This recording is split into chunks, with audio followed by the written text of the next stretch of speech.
is Uranus jungle? Oh wait, no, they change. Wait. All right, Lucas jungle then. All right, so Uranus on the EXP. I think Onic, they might have overthink this because Atlas kind of gets countered by the Rafa with the speed up and slow down. Yep. The Granger, I think it's just because his Kelra's comfort.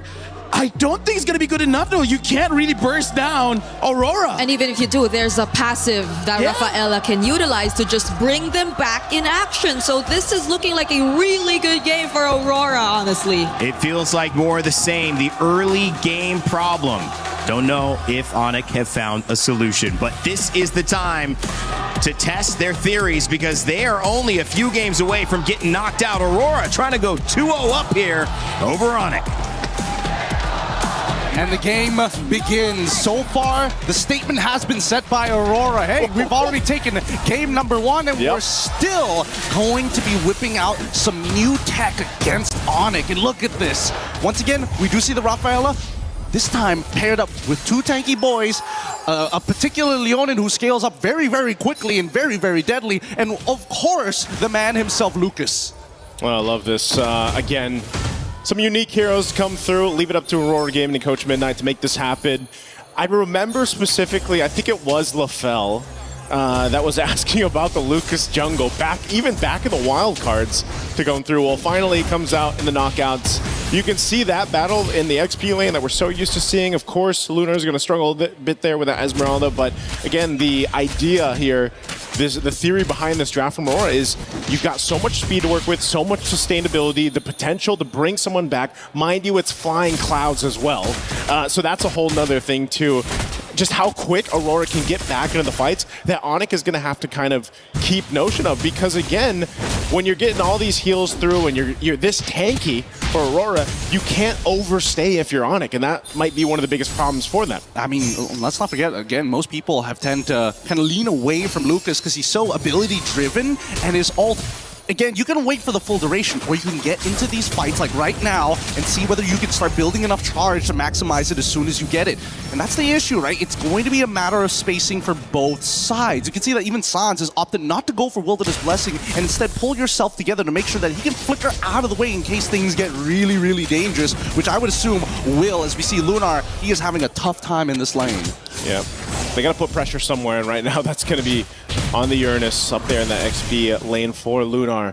Turtle's up, though. So right now, Onic has favor to go ahead and get in position if they can. Keyboy doesn't have the level 4 yet. He's given the information where TNZ is, though, so that gives Kyrie a chance to go ahead and secure his buff, and then we'll see if this breaks out into a fight. A response, though. They know Keyboy's here. Sigibum rotating up to allow this buff to be secured, but the fight for the Turtles is already going to start up, but it's less than half health. Secured up by Kyrie. Let's see if they disengage here. Pagu too low, so objective secure for Onic. Oh, that's a bit of a waste here, and honestly, a pretty huge win because now Kelra at least gets some gold shielding here, just to get a little bit of a lead against Sigibum at this point of time. And not to mention that I think that Onic also recognized that, hey, we got to be careful. We cannot underestimate this Lucas. There's a very good chance that he can just power through a lot of our abilities, even if they do have the Fatal Links here. Keep in mind, anti-CC is going to be a big, big mechanic here for Tien. Oh, this is dangerous. Wait a second. Oh, Pagu. I don't know if they want to keep on doing this, but Onic made the smart choice but to back away. Hey, you know what? Hey, you can still say, Pagu, that wasn't a green camp. You know, that was a buff that went over in the hands there of Kyrie, but still kind of trying to maintain this jungle. Skypiercer is picked up by Kelra. That's kind of what we were thinking with that Granger being picked up here. Again, it is a comfort pick, but also if you can start to build those stacks for Kelra, obviously that's really going to help. And he has to play at range against this kind of lineup here that Aurora Gaming has. So off to a pretty steady start for Onic, building up already a nice little lead. And they don't mind not interacting in these early stages of the game until everybody's got their ultimates and they find the right position to do so. And I think as long as Aurora recognize this, hey, we need to fight on our terms and only our terms, there's a lot of things in the early game that actually don't matter. Here in the mid lane, this is going to matter. Keyboy fallen. First blood to the hands of Sigibum. What a rotate here through. It's not over. It's not over. Oh, Lunar's going to get thrown around. TNZ, though, they're on this side. He wants this purple buff if he can take it from Kyrie. This is a bit of a risk, but they're going to go for it anyway. Loopy on this offside goes in with a falling Star Moon, able to find 2. Pushes them back, but again, they just don't have that follow-up damage just yet. They'll bring back Lunar. Oh! Lunar might try to split things up, just sacrificing himself to keep the rest of Aurora up as Lutfi will take Lunar down. Okay, at least he gives that kill over to Lutfi instead of Kelra at this stage of the game. But for now, you can see that Aurora, they can kind of fight forever. And Onic also recognized that. Now, at least first item's already done. Turtle goes into the hands of Onic. This is going great for them, but it's an ever-moving pendulum. Yep. Now, Sigaboom gets to catch up back on Gold. Gold here, he's got a kill in hand, but now that he's got the extra plating as well, he should finally have a slight lead against Kelra. Okay. Didn't have to pop the Purify, just dropped down the Zaman Force. But yeah, as you mentioned, he got a lot of the extra gold off that turret. That's kind of what Sigaboom needed. But again, he did get that first kill too. Uh-oh. He knows the Zaman Force is down. Kelra will go in! A quick kill. The killer instinct for him, knowing Zaman Force wasn't available.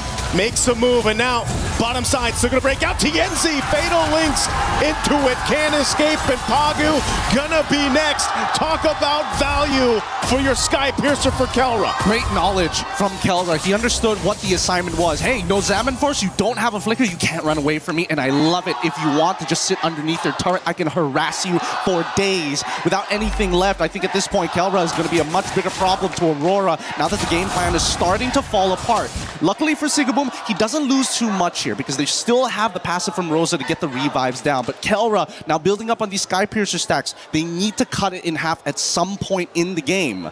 Yeah, you know when that setup happens and you don't have the Zaman Force available for Sigaboom, Onic will take advantage of that. So a really good decision there. Pagu obviously needed to pick up a little more defensiveness, gets a Radiant Armor locked in now for him, but it's just, again, Onic building up on this lead very early on is going to be great for them. Turret going down on top side. It looks like Sigaboom should be able to get that one, but now Lunar could possibly be in trouble. The rest of the teams here, though, is tanky enough. Picks up a Dominance Ice, but this Turtle is up. Are we going to see 3 for 3 for Onic in the Turtle department? Probably. They're going to have to contest this, I suppose, but the lead isn't looking too good. And I think the real question is whether or not Kelra is going to be here for the fight. It looks like he is. They've already taken the tier 1s on both sides, both, again, losing lanes for Aurora at this stage, considering everything that has happened. But if they can find the opening, and here comes Lunar. Yep, they're going to go for it. Lunar just blasted down, though. Has to pop the Consecration. TNZ looking for his own opening. Wrath the Dryad locks down Keyboy. They get thrown out by the Lantern, and Loopy's gone. Kelra flickering defensively. They're going to fight it out. Kyrie able to get the Turtle. Taking out Pagu, too. It's a trade. And now with the speed, they're able to get some distance here for Aurora Gaming. They're going to go ahead and respawn, revitalize Pagu back up. They lost the objective fight, but it looks like Aurora still willing to take these fights. That was beautiful stuff. Like, Lunar got a lot out of Onic. Sans even using his ult as well, making sure that they got basically everything down. Kelra trying his best, but Pagu switches the role with Lunar to get right in front of Kelra's face to make sure that nobody else needs to die here. If one person dies, that's totally fine. 2 people, too much. Ooh, Malefic Roar now picked up too. Again, a final, well, Fatal Links, instant kill. Eventually, you're not going to be able to just keep respawning Pagu now. Whoa. Again, Sans up here in the front of it all. Rosa trying to get away too. This is a messy fight in between 2 turrets as they back off. Meanwhile, up top, Sigaboom, he's been dealing with a lot of pressure on this Harith. I mean, Onic now is not letting up in the jungle. Yeah, it's really tough for TNZ at this stage. Unfortunately for TNZ, in this matchup against Kyrie, on AURORA, I don't think it's very easy because unfortunately for TNZ, a lot of Lucas's moveset, it's one-dimensional. You don't have a way to kind of delay the timings of it. You don't have a way to kind of come from different angles. It's very straightforward. I run you down. I'm pushing you back either into my team or away from my team. But AURORA is so different, especially with the iframes as well. Oh, this could be a punish. Pagu could be in trouble again. Doesn't have a flicker available. The rest of the team has to help support him up. They're going to throw themselves into the fight. Lunar trying to get away. And now Pagu on the disengage too. Loopy up in the front side. They call it off though. They don't want to overcommit to this. They see the purple buff is up. They're going to put some pressure here. Kyrie goes in and TNZ doesn't have the purple. Yep, but that means that Kyrie doesn't have Retribution.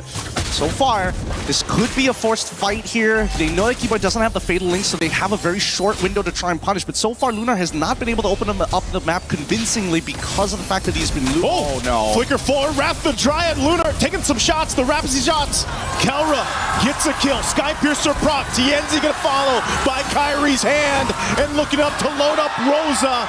A double for Kelra. They ignore the Lord, they go for Pagu. Pagu, where's the tree to run here, man? Being chased down by Sans and Kelra. Couple shots of the Rhapsody, and boom, another. Man, Sans and Kelra are playing out of their minds right now. Sans, hyper-aggressive, your really big punishes on TNZ, making sure, like, even though TNZ has anti-CC, doesn't necessarily mean he's safe, right? He still needs Rosa to bail them with the extra movement speed to help close that distance, because that's Lucas's biggest problem, right? TNZ jumps into the middle of this fight, tries to make something happen by pushing Lutfi out of the way, but unfortunately, the entire time, Sans is just building up the butterfly stacks on top of him. Rosa can try and bail him out of there, but once you are committed to the lightning, to the quick step, it's just too much to handle. And I think they just need to take a breath here. Think about it for a moment. So far, their main win condition is going to be Sigaboom. The early game is done for Aurora. Yeah, this is tough too, because meanwhile, when all that happened, there was a great kind of split push happening with Onic. You know, Loopy taking out that top turret, that defense shield. You can see it here in the mid too, being down max stacks here for Kelra. Just so much value on this Granger. It's comfort for a reason, and now they're knocking on the base turrets of Aurora Gaming as the mid turret falls. Lord makes its way down bot. Lunar, half health already. Even on this Uranus, he's gonna pop the Consecrate. All turrets are gonna be stripped out of the base of Aurora Gaming. But now with Onic, a 10,000 gold lead. They dealt with this in game one, and now it's their turn. Keyboy looking for an opening here. Lord's gonna be worked on. Keyboy jumps on in. Fatal Links comes through on 3.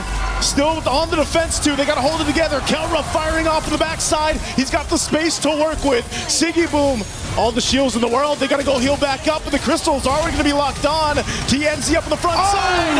Kelra gets another. Make it a triple. Can he get the Maniac? They line it up. What a way to take game 2 for Onic. A convincing win for Onic. Sans, man! Gilak Sans is back! And not to mention, every side laner was winning. Kelra was winning. Lutfi won.